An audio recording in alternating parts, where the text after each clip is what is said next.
Hi friends, welcome to my channel. ಇವತ್ತು ನಮ್ಮನೇಲಿ ಹೀರೆಕಾಯಿ ಕಾರ್ಬೇಳೆ ಅಂತ ನಾವು ಮಾಡ್ತಾಯಿದ್ದೀವಿ. ಸೊ ಹೀರೆಕಾಯಿ ಕಾರ್ಬೇಳೆ ಪಲ್ಯ ತುಂಬಾ ಚೆನ್ನಾಗಿರುತ್ತೆ.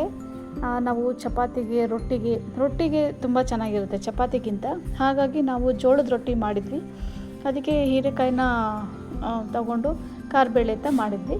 ಸೊ ನಾವು ಅದಕ್ಕೆ ಏನೇನು ಹಾಕಿದ್ದೀನಿ ಅಂತಂದರೆ, ಒಂದು 5 ಹೀರೆಕಾಯಿನ ಅದ್ರ ಮೇಲೆ ಸಿಪ್ಪೆ ಇಟ್ಕೊಂಡಿದ್ವಿ. ಮತ್ತು ಒಂದು 6ರಿಂದ 7 ಈರುಳ್ಳಿ ತೊಗೊಂಡಿದ್ದೆ. ಮತ್ತು ಅದಕ್ಕೆ ಒಂದು 3 ಟೊಮೊಟೊ ತೊಗೊಂಡಿದ್ದೆ. 3 ಅಥವಾ 4 ಹಾಕ್ಬೋದು, ಯಾಕೆಂದರೆ ತುಂಬಾ ಹಾಕಿದರೆ ಹುಳಿ ಜಾಸ್ತಿ ಆಗುತ್ತೆ, ಚೆನ್ನಾಗಿರಲ್ಲ. ಮತ್ತು ಒಂದು 4 ಕಪ್ಪಷ್ಟು ಚಿಕ್ಕ ಲೋಟದಲ್ಲಿ ಬೇಳೆನ ತೊಗೊಂಡು ಸಪ್ರೇಟಾಗಿ ಬೇಯಿಸ್ಕೊಂಡಿದ್ದೆ.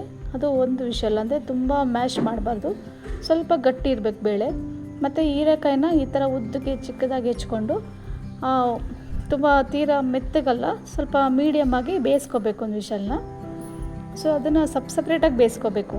ಅದು ಬೇಯಿಸ್ಕೊಂಡಾದ್ರ ಮೇಲೆ ನಾನು ಒಂದು ಪಾತ್ರೆಯಲ್ಲಿ ಎಣ್ಣೆ ಇಟ್ಕೊಂಡು ಅದಕ್ಕೆ ಸಾಸಿವೆ, ಜೀರಿಗೆ ಹಾಕಿ ಒಂದು ಸ್ವಲ್ಪ ಬೆಳ್ಳುಳ್ಳಿ ಬಿಡಿಸಿಟ್ಕೊಂಡಿದ್ದೆ. ಆ ಬೆಳ್ಳುಳ್ಳಿನ ಜಜ್ಜಿ ಒಗ್ಗರಣೆ ಹಾಕಿ, ಒಂದು ಸ್ವಲ್ಪ ಬೆಳ್ಳುಳ್ಳಿನ ಜಜ್ಜಿಟ್ಕೊಂಡು ಅದನ್ನು ಒಗ್ಗರಣೆಗೆ ಹಾಕ್ಕೊಂಡಿದ್ದೆ. ಯಾಕೆಂದರೆ ಘಮ ಬರುತ್ತೆ, ತುಂಬಾ ಚೆನ್ನಾಗಿರುತ್ತೆ ಟೇಸ್ಟು. ಸೊ ನೋಡಿ, ಹೀರೆಕಾಯಿನ ಈ ಥರ ಉದ್ದಕ್ಕೆ ಚಿಕ್ಕದಾಗಿ ಹೆಚ್ಚಿಕೊಂಡಿದ್ದೆ.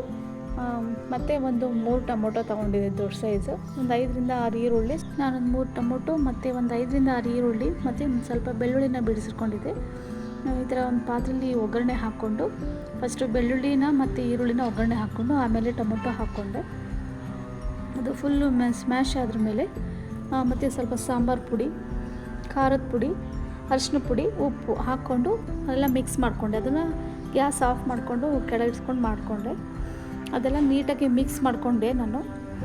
ಅದೆಲ್ಲ ಮಿಕ್ಸ್ ಆದ್ರ ಮೇಲೆ ನಾನು ಬೇಯಿಸಿಟ್ಕೊಂಡಿರೋವಂಥ ಬೇಳೆ ಮತ್ತು ಅದು ಕೂಗಿಸ್ಕೊಂಡಿರೋ ಹೀರೆಕಾಯಿನ ಬೇಯಿಸಿಟ್ಕೊಂಡಿದ್ನಲ್ಲ, ಅದನ್ನು ಕೂಡ ಅದನ್ನೆಲ್ಲ ನೀರು ತೆಗೆದು ನೀಟಾಗಿ ಅದ್ರ ಜೊತೆಗೆ 2 ಸೇರಿ ಮಿಕ್ಸ್ ಮಾಡಿ ಕಲಿಸ್ಕೊಂಡೆ. ತುಂಬ ಕುದಿಸೋ ಅವಶ್ಯಕತೆ ಇರೋದಿಲ್ಲ, ಒಂದು ಮೀಡಿಯಮಾಗಿ ಸ್ವಲ್ಪ ಬಿಸಿ ಆದರೂ ಸಾಕಾಗುತ್ತೆ.